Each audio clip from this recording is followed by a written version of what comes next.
Hello students, welcome to Saraswati physics classes by Lokesh गिरी।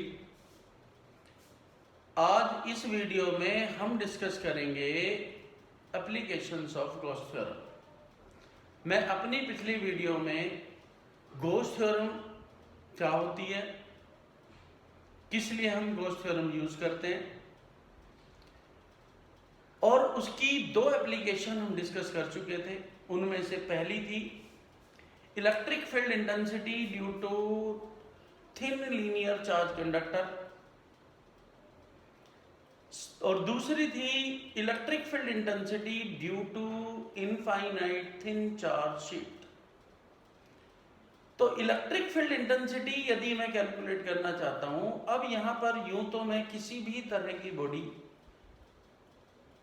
जो कि charge body है उसका इलेक्ट्रिक फील्ड इंटेंसिटी हम कैलकुलेट कर सकते हैं यूजिंग द गॉस थ्योरम। पर इन सिलेबस हमारे पास तीन एप्लीकेशन है बस। उनमें से फर्स्ट एप्लीकेशन मैं करा चुका, linear charge conductor.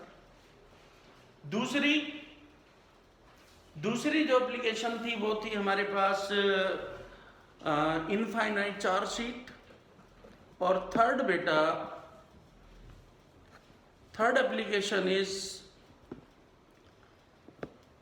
Electric field intensity due to thin spherical charge shell. Thin spherical charge shell का इलेक्ट्रिक फील्ड इंटेंसिटी कैसे कैलकुलेट करेंगे, तो इसके लिए बेटा जी हम क्या करते हैं, देखें तो मेरी एप्लीकेशन क्या है। Electric field intensity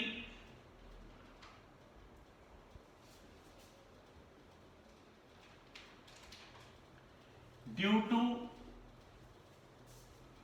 thin spherical shell like a balloon and thin balls. Let us consider a thin spherical shell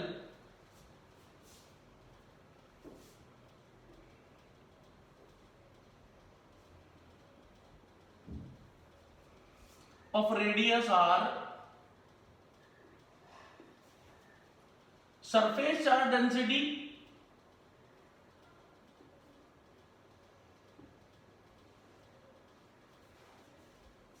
sigma coulomb per meter square in free space।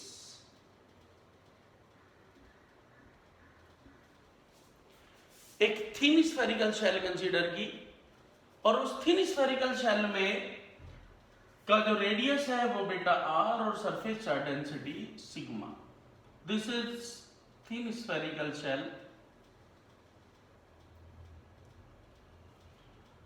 Centre O, this is charged, positive charge. जब भी मैं Gauss theorem apply करता हूं तो एक छोटा सा cross section consider करते हैं। This is the cross section and these are the some positions at which electric field intensity is required, like point O, P, and that point Q and S, and the separation R dash, this is the radius R and this is small r.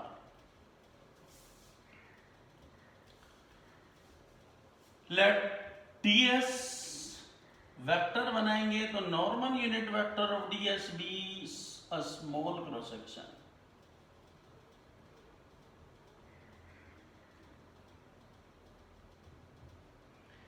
n normal unit vector,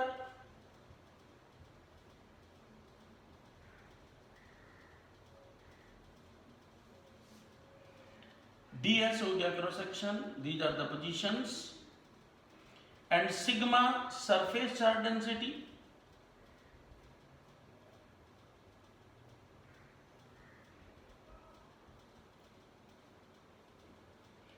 then charge on the thin spherical shell. And charge क्या होता है? Q equals to integration of sigma into ds. What is the range? This is the surface area. 0 to 4 pi r square. So charge would be Q integration of ds 0 to 4 pi r square. और ds integration क्या होगा बेटा? s. तो Q equals to sigma और s की जगह ये रख दें तो 4 pi r square. This is charge on the thin spherical shell. अब हमें इलेक्ट्रिक फील्ड इंटेंसिटी निकालनी है. O पॉइंट पर, P point inside, Q on the surface, Q on the surface, and S. So first case, electric field intensity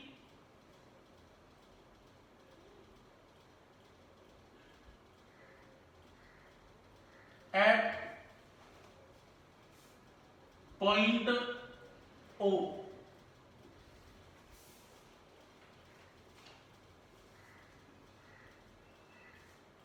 Charge at O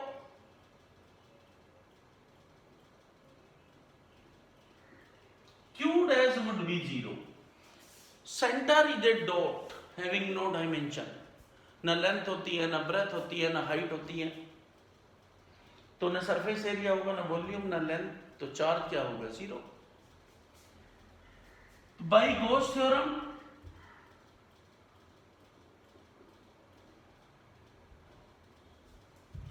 close integration of E dot ds Q dash divided by epsilon m. m लो, note लो. अब inside free space है तो epsilon note लूंगा, यदि medium है तो epsilon m. So E dot normal unit vector ds 0 divided by epsilon m. E modulus normal unit vector cos of 0 ds equals to 0. E integration of ds equals to 0. That means electric field intensity would be 0.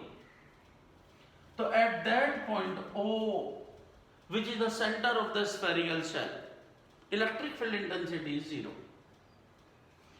Now यदि मैं second case consider करूं तो second case में मैं इसी को second case बना देता हूं. Electric field intensity at point P. Charge at P again Q double dash and OP equals to R dash which is less than R. Radius से कम है मतलब इनसाइड है. Then by Gauss theorem charge inside the conductor would be 0. ये होलो है या solid है, conductor के इनसाइड चार्ज 0 होता है. फिर बेटा वही situation same and again electric field intensity at point P would be 0. Now the third case is electric field intensity at point Q on the surface. Then charge at Q is Q and the OQ just R. Again by Gauss theorem, this is epsilon naught. Now in free space, this is Q divided by epsilon naught.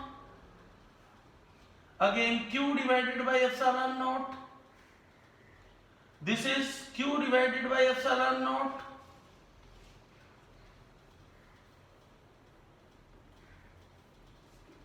And E, this is the range. Range क्या है? यहां से यहां तक, means 0 to 4 pi r square. Integration of ds is as 0 to 4 pi r square. This is Q divided by epsilon naught. Now electric field intensity E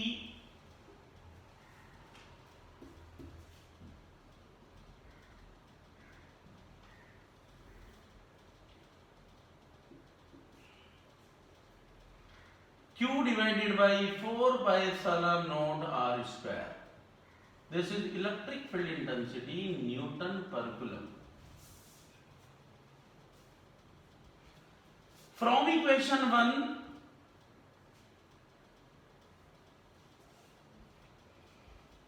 which is charge is sigma 4 pi R square divided by 4 pi epsilon naught R square. 4 pi cancel with 4 pi R square with R square, and E is sigma divided by epsilon naught. This is the electric field intensity at the point O, which is on the surface. And this is the maximum field. And independent of position, R पे depend नहीं कर रहा, क्या charge है, बस surface charge density divided by epsilon not. Now fourth case is electric field intensity at point S. Charge at S is Q, क्योंकि बाहर तो जा ही नहीं सकता बेटा, जो ये चार्ज था वही रहेगा. And the OS is R, and R is greater than capital R. Again by Gauss theorem, बस सारे सिस्टम सेम रहेंगे, बट R स्क्वायर यहाँ पर small r square, this is small r square, either this. और बेटा जी यदि मैं यहाँ पर चार्ज की वैल्यू डालता हूं, this is r square, this would be sigma r square divided by small r square, newton per coulomb. What is its graphical representation? मैं जो इलेक्ट्रिक फील्ड इंटेंसिटी निकाला है मैंने पहले O point, P point, Q point, S point, तो यदि मैं इसे ग्राफ से रिप्रेजेंट करूं इस सिचुएशन में, तो ग्राफ कैसे बनेगा?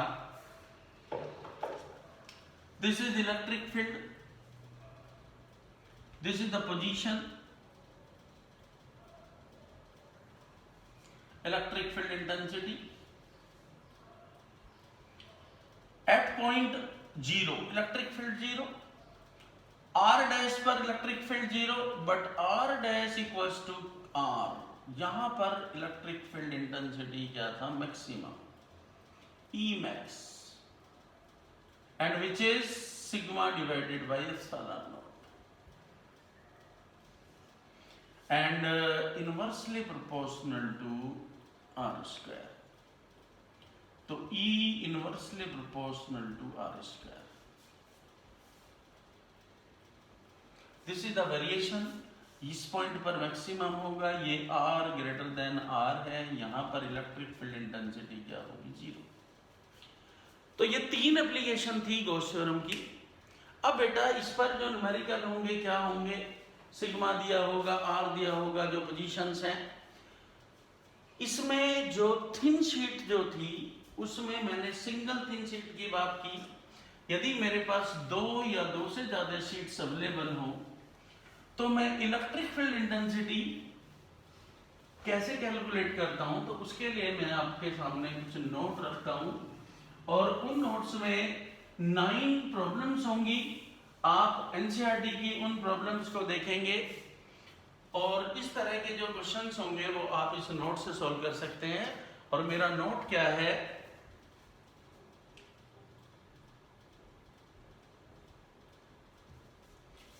When 2 thin infinite charge sheet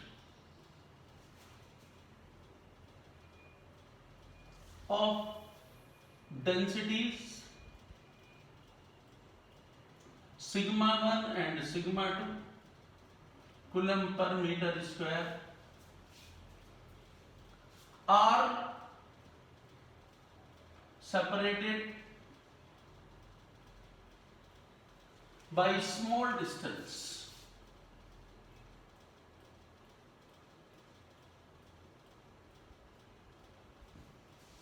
एक छोटी सी डिस्टेंस से मैंने उन्हें क्या किया? सेपरेट किया. then electric field intensity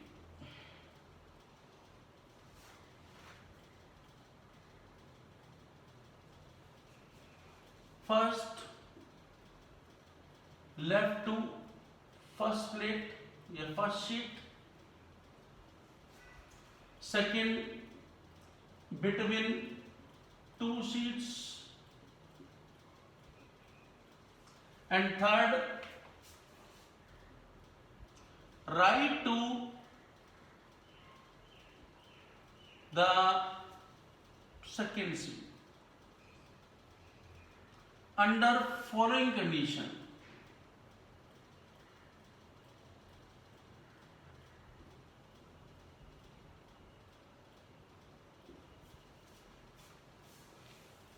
तो बेटा जी जब हम इसकी बात कर रहे हैं तो ये है कि मेरे पास एक ये इनफाइनाइट थिन चार्ज शीट थी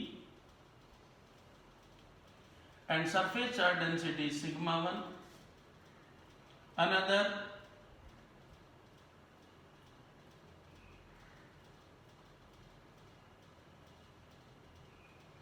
दिस इज सिग्मा 2.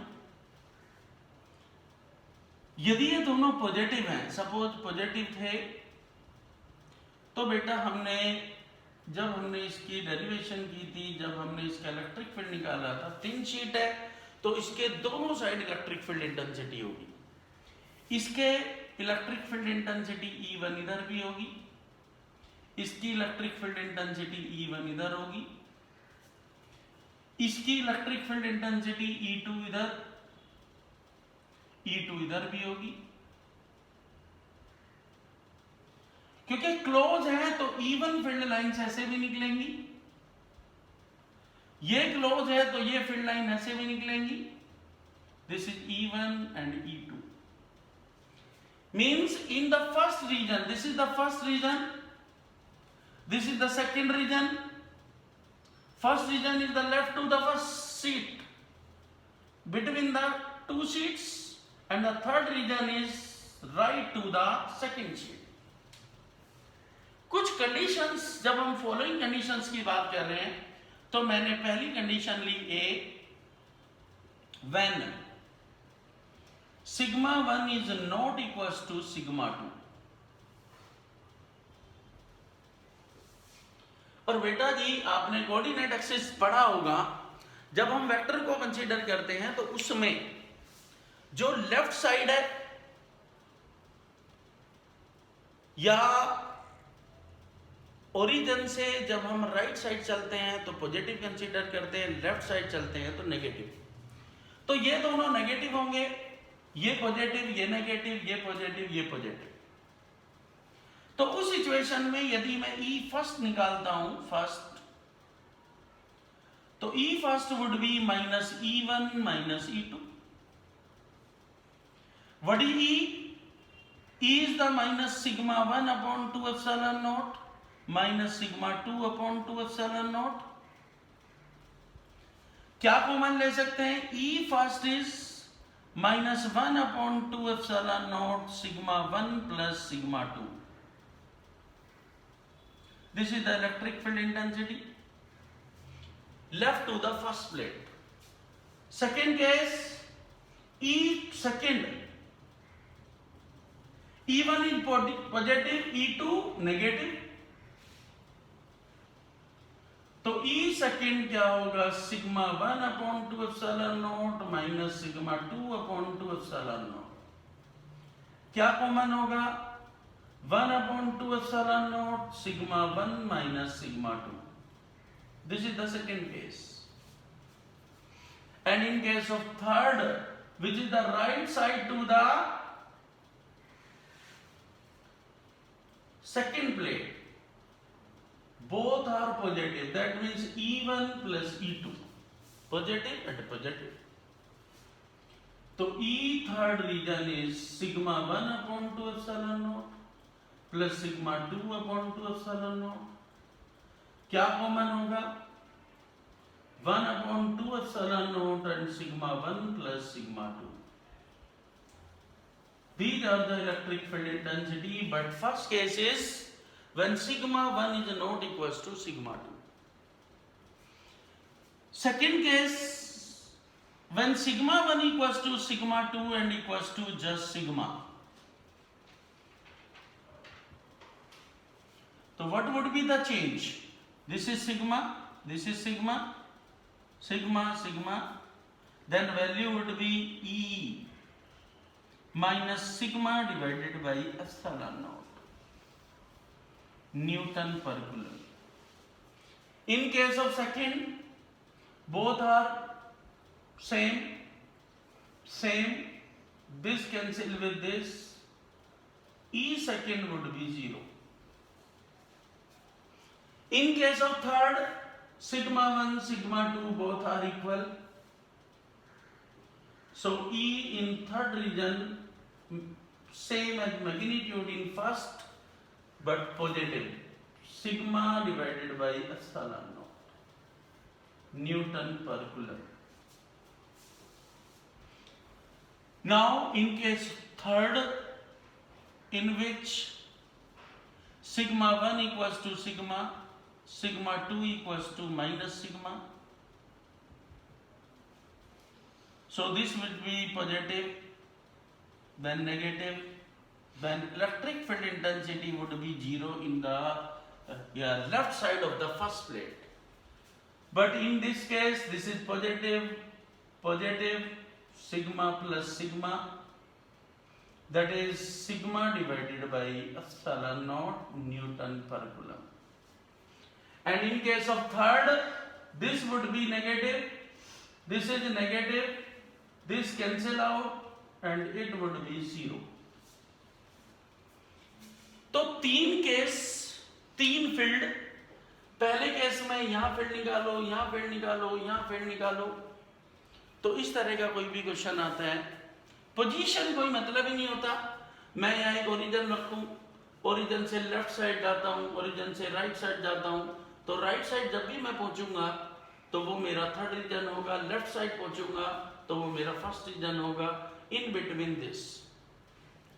तो कोई भी न्यूमेरिकल यदि आपको मिलता है तो वो न्यूमेरिकल बेटा इसमें सिग्मा की वैल्यूज को रिप्लेस कर देंगे, एप्सिलॉन नॉट अंडरस्टूड है, तो आप इलेक्ट्रिक फील्ड इंटेंसिटी निकाल सकते हैं। 2 या 3 भी हो सकते हैं।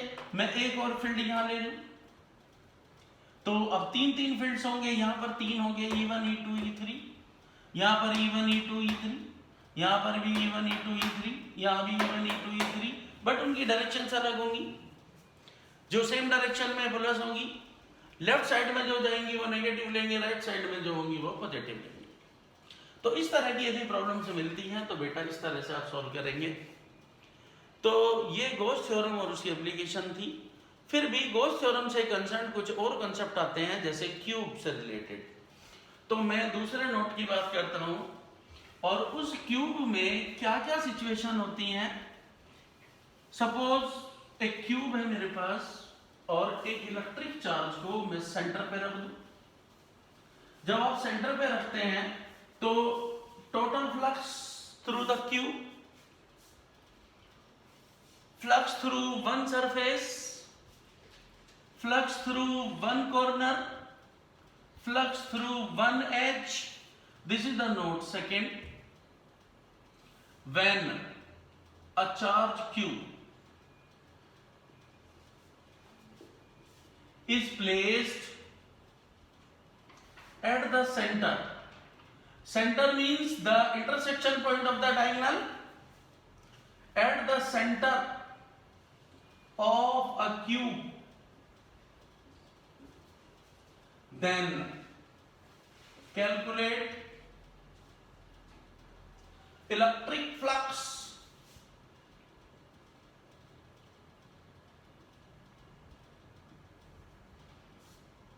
through first point cube, second point a surface,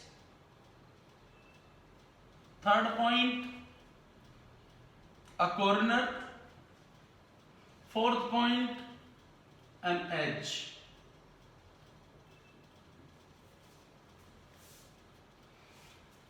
So let us consider a cube.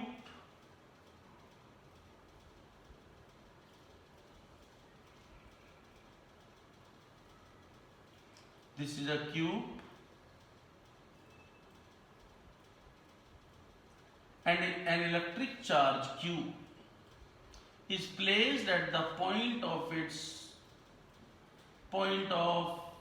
intersection of diagonal, that is the center. यहां पर मैंने एक चार्ज रखा.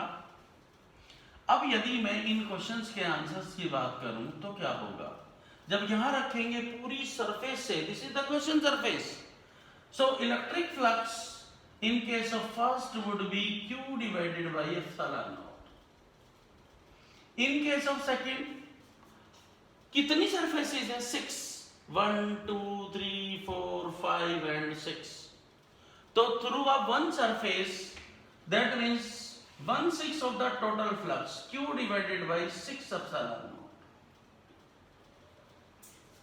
This is the second. And in case of third, which is through a corner, कितने corners हैं? 8. 1, 2, 3, 4, 5, 6, 7, 8. Then flux would be Q divided by 8 epsilon naught.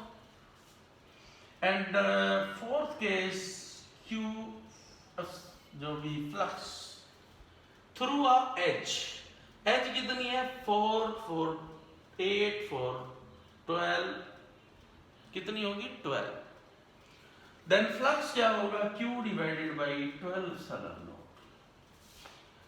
ये तब है जब बेटा एक कहां पर रखा हुआ है? सेंटर पर.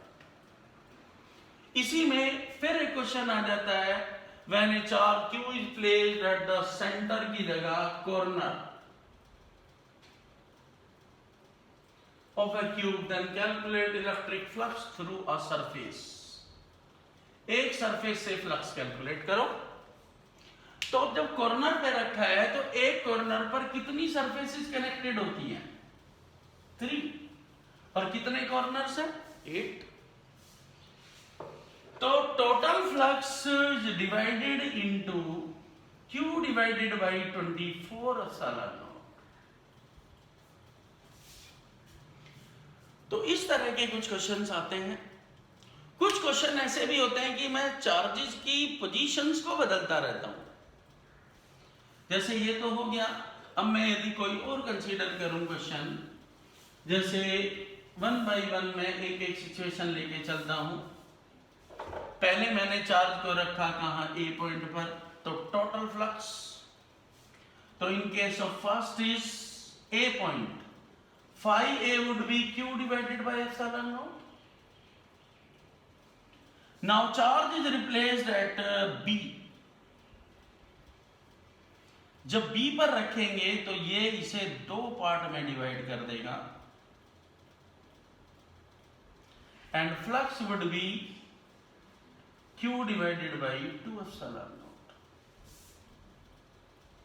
Now at point C, and C point divides into 4 equal parts, and flux is Q divided by 4 epsilon naught.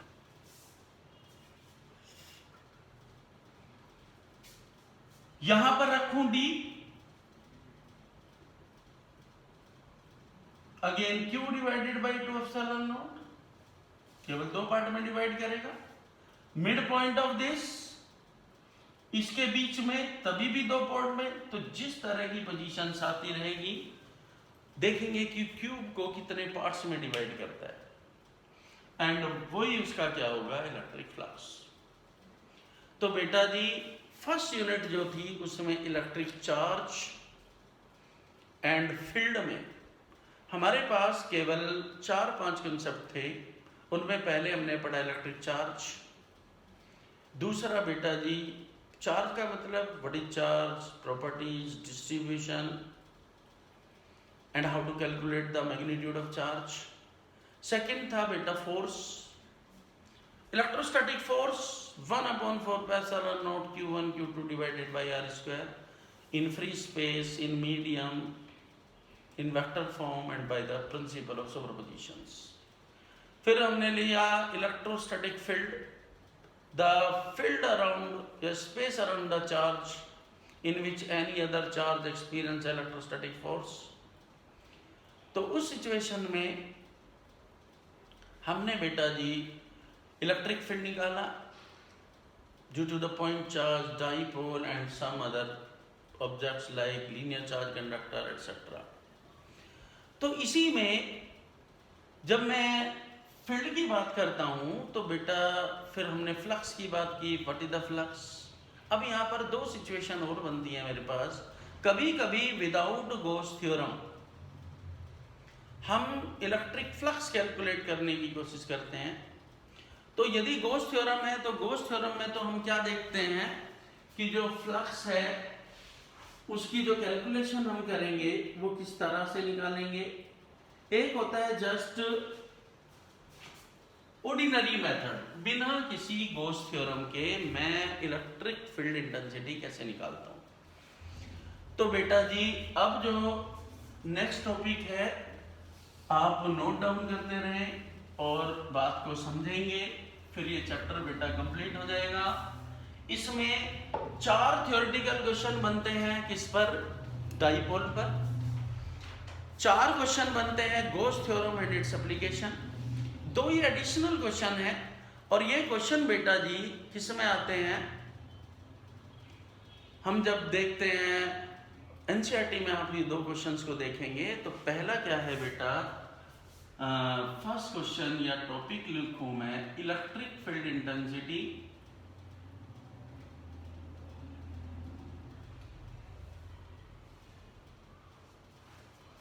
Due to thin charged ring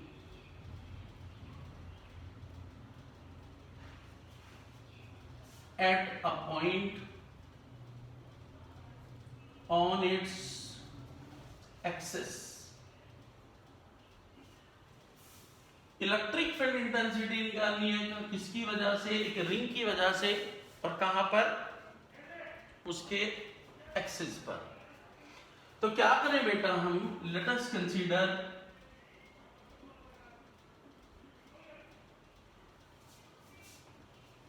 A charged ring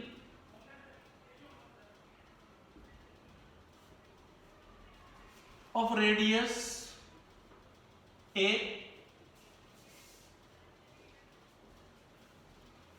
and charge density lambda coulomb per meter। तो बेटा जी this is the charge ring,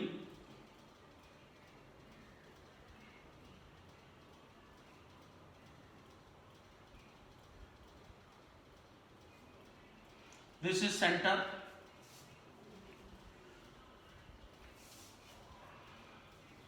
its axis, suppose this point is required, this is O और this is the radius, position R। जब भी बेटा आप इस तरह की प्रॉब्लम को सॉल्व करते हैं तो उसमें हम क्या करते हैं, एक छोटा सा एलिमेंट कंसीडर करते हैं। मैंने यहां पर एक छोटा एलिमेंट कंसीडर किया Mn। तो let a small element of ring Mn equals to बेटा dx और OM कितना हो गया बेटा A, this is the radius, and OP equals to बेटा R। तो अब ये डिस्टेंस किसके बराबर होगी, right triangle, this is angle theta. तो PM equals to under root PM। तो जब मैं PM कैलकुलेट करूंगा this is R square plus A square.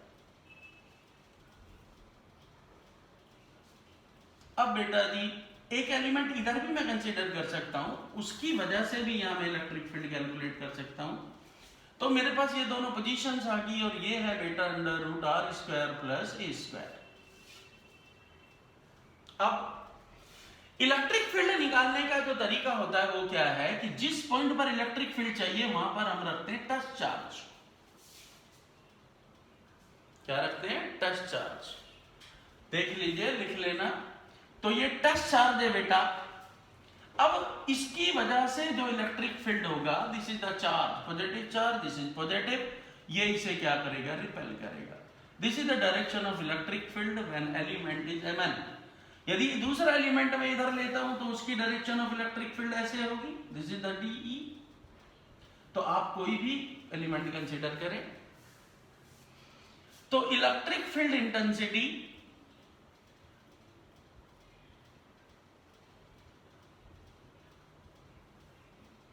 Due to small element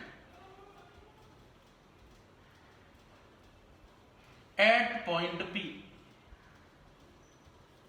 P point पर इलेक्ट्रिक फील्ड इंटेंसिटी निकालनी है। तो बेटा जी क्या फॉर्मूला क्या होता है, DE इक्वल्स टू 1/4πε0 Q। पर इसका चार्ज तो बहुत छोटा होगा, उस चार्ज को क्या कंसीडर करें, DQ। तो DQ divided by and distance would be PM²। So electric field intensity is 1/4πε0 DQ divided by R² plus A²। And this is the first equation. यदि मैं यहां चार्ज की बात करता हूं तो DQ चार्ज है किस पर, चार्ज एट Mn, जो Mn एलिमेंट है उस पर चार्ज है। अब बेटा जी यदि मैं चार्ज को कैलकुलेट करूं तो what is the charge, DQ equals to just lambda into dx। This is the element. This is my second equation. अब इसके ये दिस इज द वेक्टर, इसके दो कंपोनेंट होंगे, ये एंगल थीटा, ये थीटा। तो एक एलिमेंट होगा बेटा ऐसे, this is DE sine of theta. एक एलिमेंट ये होगा, this is DE sine of theta. एक एलिमेंट ये होगा DE cos थीटा।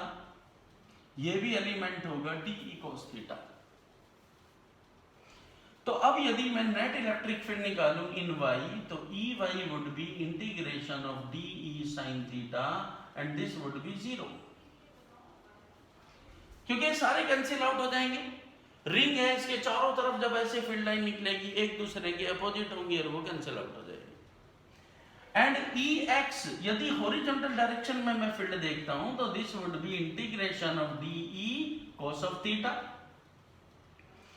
और यही नेट इलेक्ट्रिक फील्ड होगा, EX would be E and DE is 1/4πε0 DQ divided by R² plus A² and cos theta is base upon hypotenuse, तो R divided by under root of R² plus A²। So electric field intensity due to the charge ring is R/4πε0, this would be common, and also R² plus A² raised to the power 3/2 integration of DQ। अब यहां पर मेरे पास दो situation आती है। यदि मैं पहली सिचुएशन में जस्ट चार्ज कंसीडर कर लूं तो DQ is QR divided by 4πε0 and R² plus A² raised to the power 3/2। This is the electric field intensity Newton per coulomb. अब आप चार्ज को लैम्डा में कंसीडर कर सकते हो। चार्ज होता है लैम्डा इंटू L। L क्या होगी, सरकमफ्रेंस। यदि मैं Q की वैल्यू डालता हूं तो which is lambda into length, and length will be 2πa। यदि इस वैल्यू को यहां रख दूं तो इलेक्ट्रिक फील्ड क्या हो जाएगा, lambda 2πar upon 4πε0 R² plus A² raised to the power 3/2 and this is 2। तो electric field intensity is lambda AR upon 2ε0 R² plus A² raised to the power 3/2। This is the electric field intensity। तो आपके पास जैसी भी choice बनती है उसके according हम electric field intensity calculate कर सकते हैं। तो बेटा जी ऐसे ही और भी सिचुएशन बन सकती हैं। थिन लीनियर चार्ज है, उसका इलेक्ट्रिक फील्ड इंटेंसिटी निकालनी है, तो उस कॉन्सेप्ट में भी हमें इसी तरह की कुछ सिचुएशंस को यूज करना है। और यदि नहीं है हुआ है तो मैं फिर नेक्स्ट वीडियो बना दूंगा। तो ये बेटा कुछ विदाउट गोस थ्योरम जो इलेक्ट्रिक फील्ड इंटेंसिटी हम कैलकुलेट करते हैं वो एक सिचुएशन थी। एक और मैं लेता हूं बेटा थिन लीनियर चार्ज, तो उसमें बेटा क्या करेंगे, कॉन्सेप्ट क्या है मेरा दूसरा, electric field intensity due to thin linear charge conductor. Linear charge conductor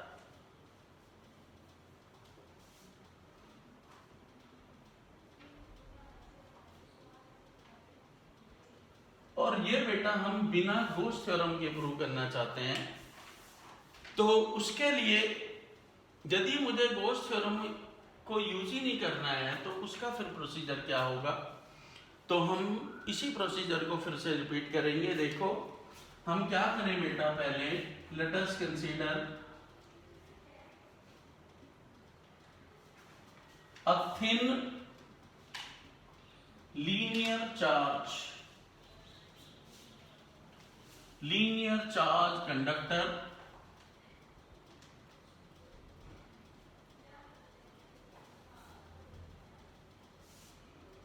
of charge density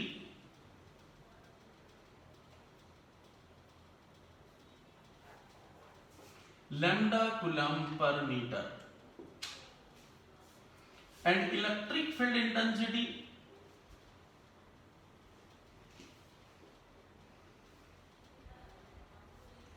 at point P is required।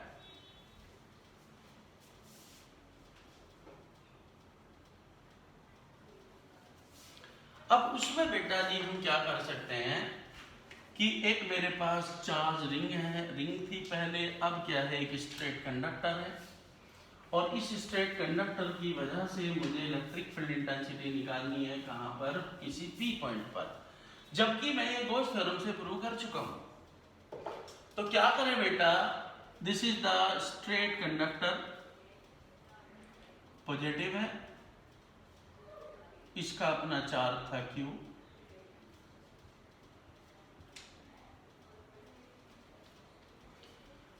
यहां से एक पर्टिकुलर डिस्टेंस पर मैंने P पॉइंट कंसीडर कर लिया and this is distance R। अब बेटा जी हम क्या करें, एक छोटा सा एलिमेंट कंसीडर किया, एक Mn,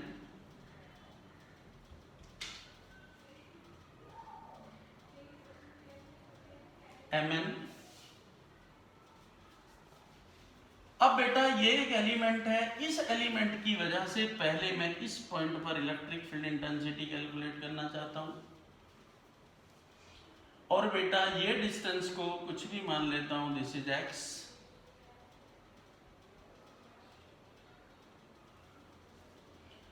तो this is the conductor, suppose AB, this is point O, this is distance x, तो this would be under root R square plus x square. Angle यहां से जहां से भी कंसीडर कर लें, ये एंगल थीटा हो गया। मैंने कहा था जिस पॉइंट पर इलेक्ट्रिक फील्ड इंटेंसिटी निकालनी है वहां पर क्या रखते हैं, टेस्ट चार्ज। तो पहले कंसीडर करते हैं, let Mn equals to dx be small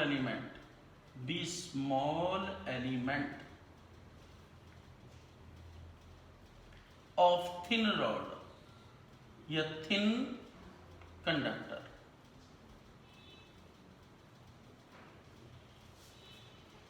अब बेटा इनफाइनाइट कंडक्टर है या जो भी लेंथ है वो हम कंसीडर कर लेंगे। लैम्डा क्या है, चार्ज डेंसिटी, वो मैं कंसीडर कर चुका। दिस इज द x, तो चार्ज ऑन द एलिमेंट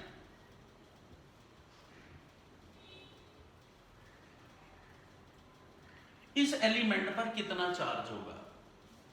और चार्ज कैसे निकालते हैं बेटा, D Q lambda into D x, this is the charge. ये डी क्यू चार्ज था, उसकी वजह से इस पॉइंट पर इलेक्ट्रिक फील्ड इंटेंसिटी निकालो। तो electric field intensity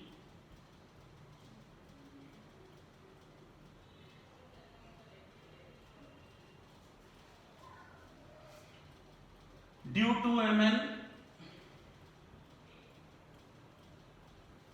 at P, and this would be dE equals to 1 upon 4 pi epsilon naught dQ divided by distance क्या होगी बेटा, r square plus x square. This is the electric field intensity, and the direction is this.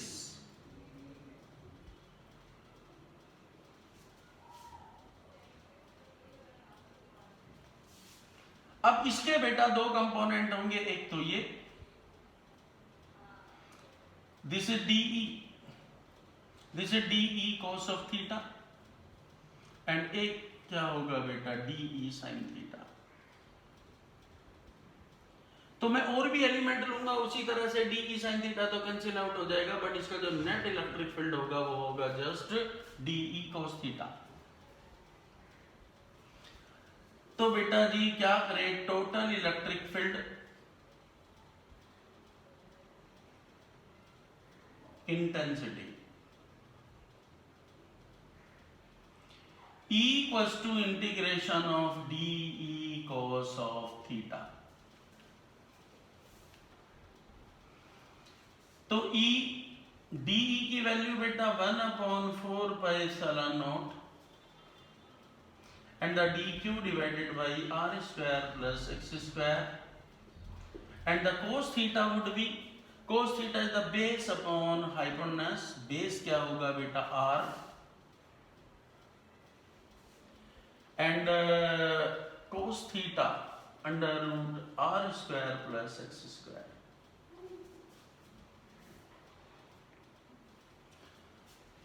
यहां पर हम lambda को भी रख देते हैं, कौन सी इक्वेशन थी मेरी फर्स्ट, तो इसे सेकंड ले लेते हैं बेटा।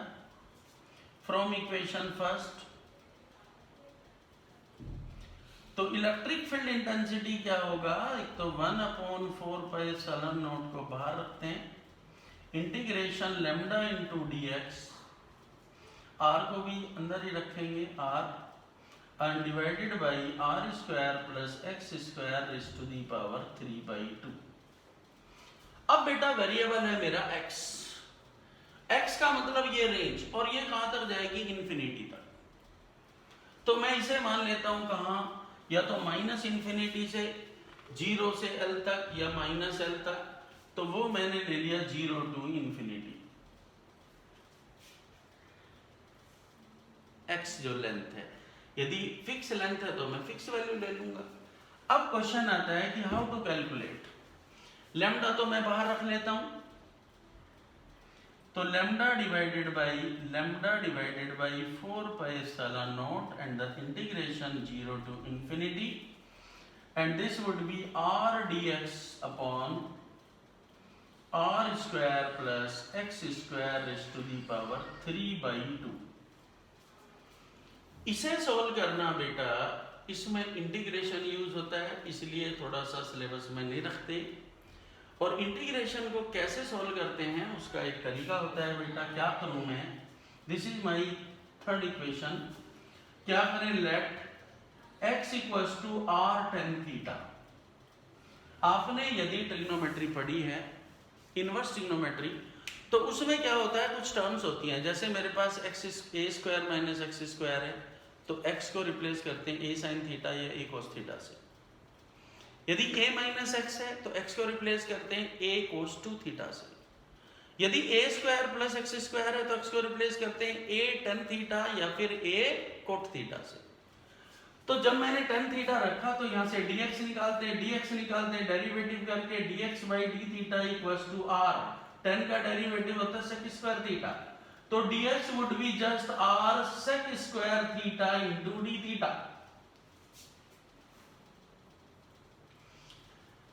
तो इसे बेटा यहां रिप्लेस कर देते हैं,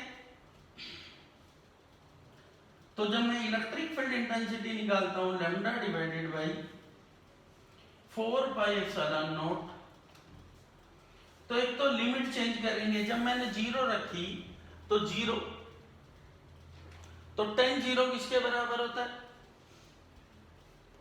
tan 0 0 के बराबर होता है। और जब इंफिनिटी रखता हूं तो वो किसके बराबर होता है? Pi by 2। किसके?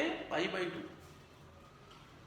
तो बेटा जी जब यहां हमने वैल्यू रखी, this is r square sec square theta D theta, और यहां पर वैल्यू रखी r स्क्वायर, तो बाहर आ जाएगा 1 प्लस tan स्क्वायर थीटा।